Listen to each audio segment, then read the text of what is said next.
श्रवण कुमार का नाम उनकी मातृ पितृ भक्ति के कारण जाना जाता है।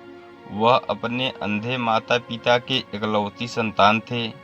एक बार जब वह अपने माता पिता के लिए जलाशय से जल लेने जा रहे थे, तब राजा दशरथ के एक बाण के कारण उनकी मृत्यु हो गई थी। जब भी बात माता पिता की सेवा करने की आती है, तो श्रवण कुमार का नाम सर्वप्रथम आता है। श्रवण कुमार की कथा। यह बात त्रेता युग की है, जब भगवान राम के जन्म के थोड़े समय पहले श्रवण कुमार नाम का एक लड़का था। श्रवण कुमार के माता पिता अंधे थे। उन्होंने बड़ी ही मुश्किलों और कठिनाइयों से लड़ते हुए श्रवण कुमार को पाला था। इसलिए जब श्रवण कुमार लायक हो गए, तब वह अपनी माता पिता की सेवा करने लगे। एक बार श्रवण कुमार के माता पिता ने इच्छा जताई कि वे तीर्थ धाम की यात्रा करना चाहते हैं। तब श्रवण कुमार बांस की 2 बड़ी बड़ी टोकरियां लेकर आए और उन्हें बीच में से एक मजबूत लकड़ी से बांध दिया। इस तरह वह एक तराजू की तरह बन गया, जिसमें उन्होंने एक टोकरी में अपनी माता को बिठाया, तो दूसरी टोकरी में अपने पिता को बिठाया और लकड़ी के बीच में अपना कंधा लगाकर उठा लिया और अपने माता पिता को तीर्थ धाम की यात्रा पर ले चले गए। जब लोगों ने यह देखा कि एक पुत्र अपने अंधे माता पिता की किस तरह सेवा कर रहा है, तो उनका नाम मातृ पितृ भक्त श्रवण कुमार के रूप में दे दिया गया। श्रवण कुमार हर रोज काम करने के लिए घर से निकल जाते थे। इसके बाद वह जंगल से लकड़ियां काटने के लिए जाते और अपना चूल्हा जलाने के लिए लकड़ियां जंगल से बटोर लाते थे। इसके बाद चूल्हा जलाने के बाद वह अपने माता पिता के लिए खाना बनाते थे। श्रवण इतनी मेहनत करते कि उनकी मेहनत देख उनके माता पिता हमेशा यह सोचते थे कि वह कब इस उलझन से मुक्त हो पाएंगे। श्रवण की माता घर के काम करने के लिए श्रवण को मना करती, लेकिन फिर भी श्रवण कुमार अपना कर्तव्य मानकर घर और बाहर का काम स्वयं करते थे।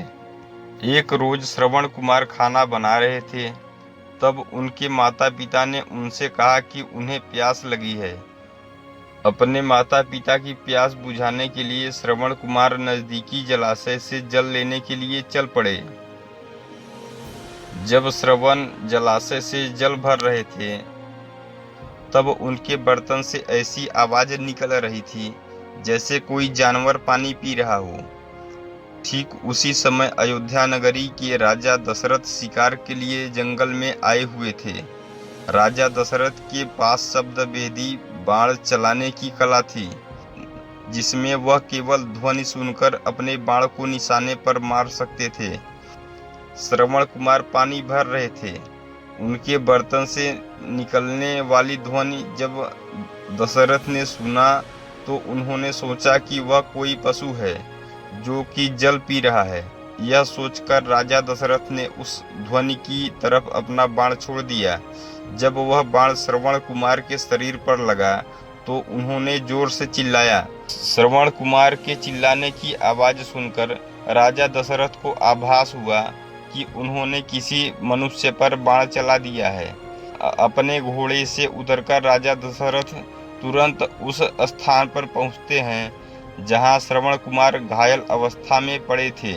राजा दशरथ को अपने किए पर ग्लानि महसूस होती है और वह मन ही मन बहुत उदास होते हैं और श्रवण कुमार से क्षमा मांगने लगते हैं। श्रवण कुमार उन्हें धीरज बांधते हुए कहते हैं कि महात्मा, आप जो भी हो, मेरा केवल इतना काम कर दीजिए। मेरे माता पिता अंधे हैं तथा वह नज़दीकी कुटिया में मेरी प्रतीक्षा कर रहे होंगे। आप यह जल ले जाइए और उनको पिला दीजिए। यह कहकर श्रवण कुमार अपने प्राण त्याग देते हैं।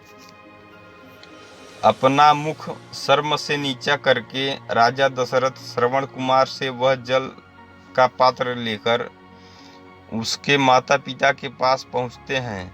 वहां पहुंचकर जब राजा दशरथ उन्हें जल पीने के लिए कहते हैं, तब वह दोनों उनसे पूछते हैं कि उनका बेटा श्रवण कुमार कहाँ है। तब मन में दुखी होते हुए गिलानी से भरपूर राजा दशरथ उन्हें सारा वृत्तांत बताते हैं कि वह उनके अपराधी हैं तथा उनके एक भूल के कारण उनके पुत्र श्रवण कुमार की मृत्यु हो चुकी है। अपने इकलौते पुत्र की मृत्यु की खबर सुनकर दोनों माता पिता बुरी तरह रोने लगते हैं। रोते रोते श्रवण कुमार की माता ने अपने प्राण त्याग दिए। तब श्रवण कुमार के पिता ने राजा दशरथ से कहा, हे राजन, तुम्हारे एक भूल के कारण मेरे पूरे परिवार का विनाश हो गया। पहले मेरा पुत्र मरा और अब मेरी पत्नी भी प्राण त्याग दिए, तो अब मैं भी अपने प्राण त्यागने जा रहा हूँ। इसलिए मैं तुझे श्राप देता हूँ कि जिस तरह आज मैंने अपने पुत्र वियोग में अपने प्राण त्यागे हैं, ठीक उसी तरह तू भी भविष्य में एक दिन अपने पुत्र के वियोग में अपने प्राण त्याग देगा। राजा दशरथ को यह श्राप देते हुए श्रवण के पिता भी अपने प्राण त्याग देते हैं। उसके बाद दुख और ग्लानि से भरे हुए राजा दशरथ उन तीनों का अंतिम संस्कार करने जाते हैं।